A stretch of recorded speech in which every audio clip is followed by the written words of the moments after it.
মানুষের ভোটের অধিকার বঞ্চিত করার জন্য দেশি বিদেশি ষড়যন্ত্র শুরু হয়েছে। আমার গত 17 বছর বাংলাদেশের মানুষকে ভোটের অধিকার থেকে বঞ্চিত করা হয়েছে। কারণ ছিল একটাই, জাতীয়তাবাদী শক্তি ক্ষমতায় আসবে, বিএনপি ক্ষমতায় আসবে। আবারও ষড়যন্ত্র শুরু হয়েছে যাতে গণতান্ত্রিক ভোট না হয়, সংসদীয় ভোট না হয়, নানা রকম তাল বাহানা শুরু করেছে।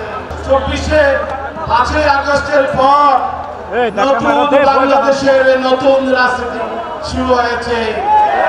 সেই রাজনীতি হলো কল্যাণের রাজনীতি, সাধারণ মানুষকে সেবার রাজনীতি, সাধারণ মানুষের পাশে থাকার রাজনীতি, গরিব মানুষের পাশে থাকার রাজনীতি। আপনারা যদি আগের মতো ক্ষমতা দেখান, আধিপত্য দেখান, মানুষকে অনিষ্ট করেন, মানুষ যদি ভাবে যে আপনি নিরাপদ না, তাহলে সাধারণ মানুষ রাজনীতি আপনাদের জন্য না। কথা আর কাজের সাথে মিল থাকতে হবে।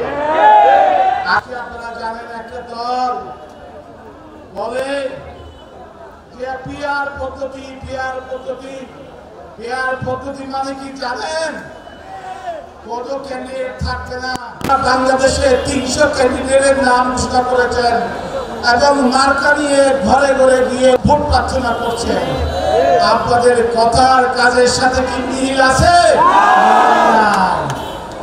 রাজনৈতিক দল বিএনপি, শহীদ রাষ্ট্রপতি জিয়াউর রহমান বলতেন যে কথা নয়, কাজ করতে হবে, কাজ বিএনপি কাজে বিশ্বাসী।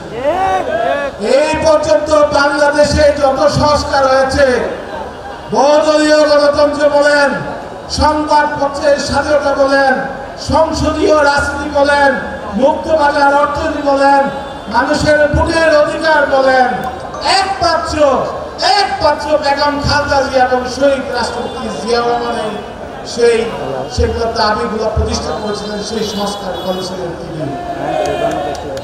আমরা জাতীয়তাবাদী দলের কর্মীরা আমরা মানুষকে প্রতারিত করি না, আমরা কখনো মিথ্যা কথা বলি না, যেটা পারবো সেটাই বলি।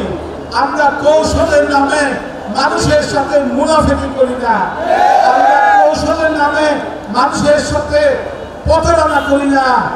মুখে এক কথা, রাজনৈতিক কর্মসূচি একটা, আবার মাঠে গিয়ে আরেক কথা আমরা বলি না। একটা কথা বলে রাখতে চাই, সেটা হলো যত তাড়াতাড়ি নির্বাচন হবে, সংসদীয় নির্বাচন, তত বাংলাদেশের শৃঙ্খলা ফিরে আসবে। আজকে ব্যবসায়ীরা নির্বাচন চায়, আজকে সাধারণ মানুষেরা নির্বাচন চায়, আজকে সরকারি কর্মচারী কর্মকর্তারা নির্বাচন চায়, আজকে সেনাবাহিনী নির্বাচন চায়। জাতি হা এবং নাতে বিভক্ত হয়ে গেছে। ঐক্যমত কমিশন জাতিকে অনৈক্য রূপান্তরিত করেছে। তাই সতর্ক থাকতে হবে। তাদের উদ্দেশ্যও ভালো না, সরকারের উদ্দেশ্যও ভালো না। চাই এই দেশটাতে আগের মতোই ভোট ছাড়া, গণতন্ত্র ছাড়া এই দেশটা চালু থাকুক। এরকম রাষ্ট্র ব্যবস্থা আমরা চাই না।